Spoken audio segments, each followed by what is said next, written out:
Right, this one might go a little long. I want to get through 3 examples here, and there's going to be a couple little details that show up in 1 or 2 of them that ordinarily we'd see a little more of, but given the situation, I'm going to trim down some of these topics a little.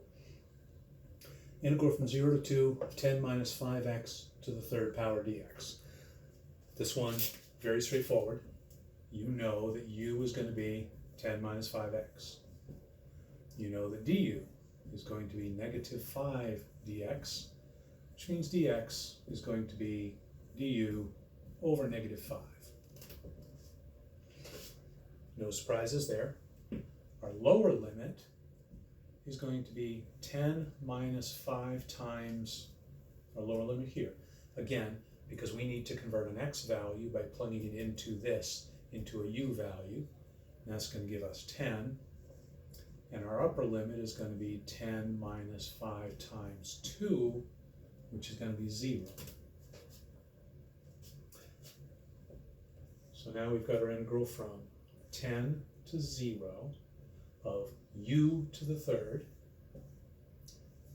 du over negative 5, or negative 1/5 integral from 10 to 0 u cubed du. Hopefully you're paying enough attention to think, wait a minute, lower limit and upper limit should not be in that order. The upper limit should be bigger. Every once in a while, when you do the substitution, you end up with your limits reversed, and every once in a while you also end up with a negative constant out in front. When these limits are reversed, you will have a negative constant out in front, and that's because the thing that you let u represent is a decreasing function.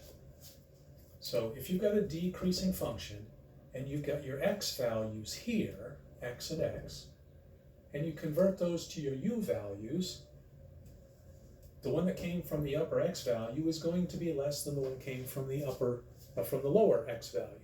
So you're going to have these limits reversed, and you're going to have a negative out in front because this came from doing the derivative of u.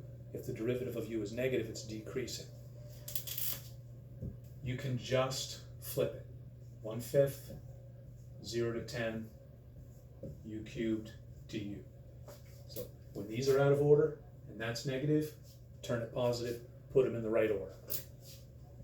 It is a rule. I'm not going to bother writing it out because it's not that interesting.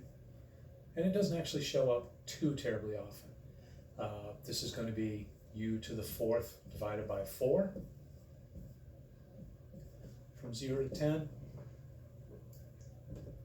So that's going to be 1 over 20. And that's going to be 10 to the 4th minus 0 to the 4th, right? Plugging in our upper limit and our lower limit. 10 to the 4th is 10,000 divided by 20. Cancel, and we get 500. Nothing really different about that except for this situation here. Pops up every once in a while. Just remember, flip those, change the sign.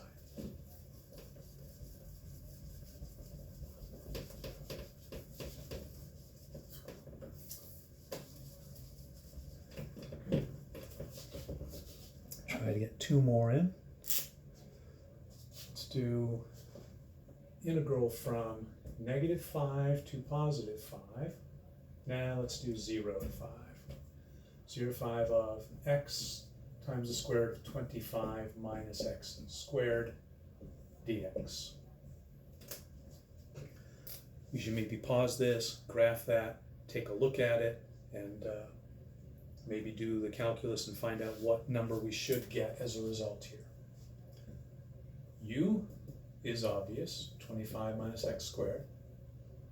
Du equals negative 2x dx. Dx then is du over negative 2x. And I say obviously with these, if you don't feel like this part is obvious yet, you really need to go back and practice your the basic u substitution some more. Our lower limit is going to be 25 minus 0 squared, which is 25.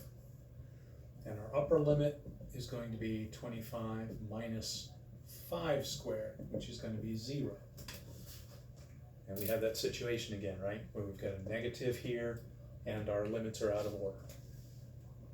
Our new integral is going to be 25 to 0 of x times the square root of u times du over negative 2x.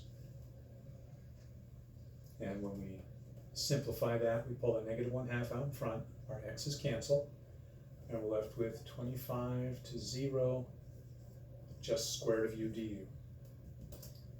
Kill off the negative, swap the limits, and we know that's u to the 1/2 power, so we're going to get u to the 3/2 power times 2/3 from 0 to 25. 2's cancel, we get 1/3. Put a 25 in there, square root then cube, that's going to give us 125. And then of course 0 to any power is 0.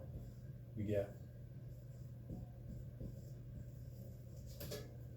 125 over 3. One more.